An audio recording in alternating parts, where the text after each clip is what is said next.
who and what is the Lodger even about? Well, I chose the name The Lodger because it invokes somebody being trapped inside their own mind, Think of a lodge, out in the middle of the woods, just you all by yourself, trapped inside that little wooden box surrounded by trees. Kind of the same concept with, depression. Like it's just you and your mind surrounded by people who have said either mean things about you, who support you but don't actually mean it, or just other conceptual things that we don't really know beyond the lodger's mind itself. And how long did this project take for you, sir? Well, the project took about a week's worth. So the first stage was posted on September 27th, and then the final stage, stage 4, was posted on October 3rd. So pretty much almost about a week span. Now there will be some days where I didn't post the next couple of stages. Well, I should say the next 3 stages. Because, I was planning on doing it back to back, to show how quickly your mind can change with the idea of depression. But then I realized, I need to stop overworking myself. So I was like, maybe I'll just post it every other day.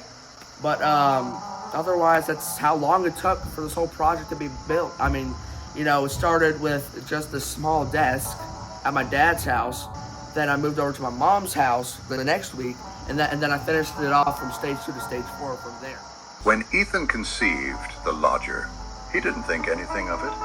He did it as a tribute or a fan project of Leland James Kirby, also known as the Caretaker. But after Ethan kept experimenting and tuning the music, he figured out that creating music was amusing. The beginnings of The Lodger started out with depression, as he has had depression at some point throughout his life.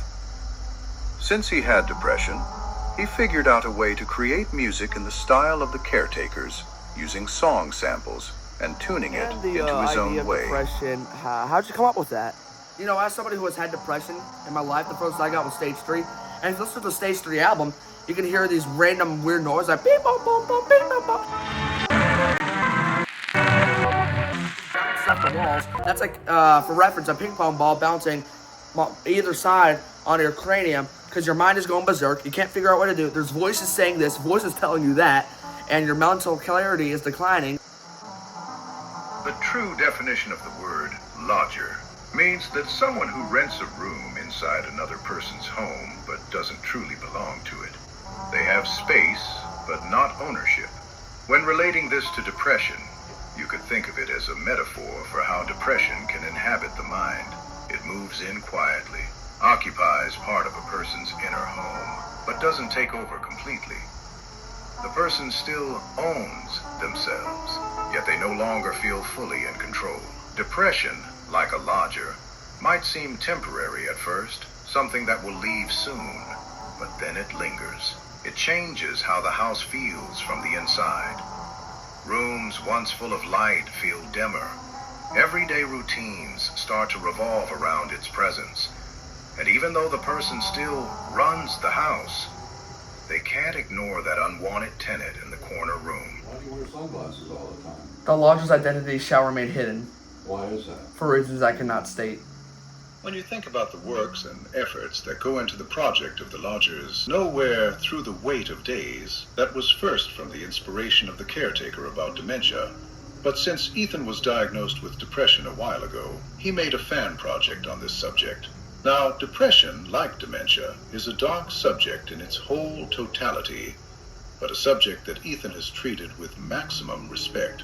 He created the album to show how the different stages of this mental disease can turn from euphoric to dark in an instant. From the happy, coherent thoughts and memories from the good days turn into somber and gray times. Now, in the final moments of the Stage 4 album, you can hear what sounds like a church choir of some sort. Tell me what that's about. Well, the final minutes of the Stage 4 album is pretty sad and dark in its whole totality.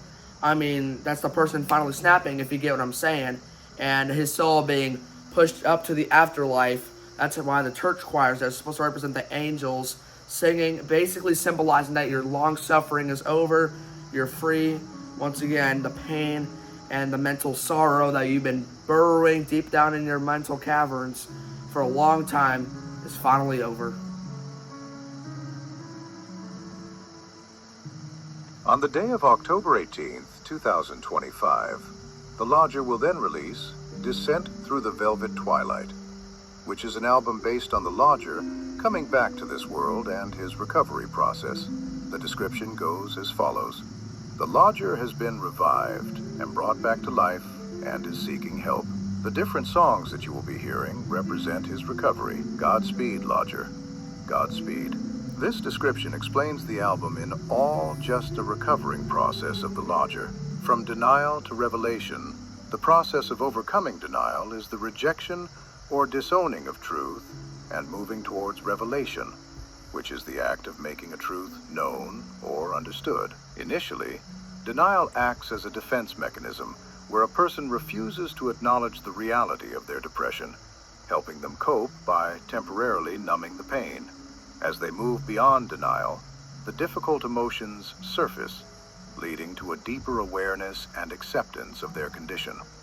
This phase of revelation involves recognizing and understanding the truth of their depression, which is essential for healing.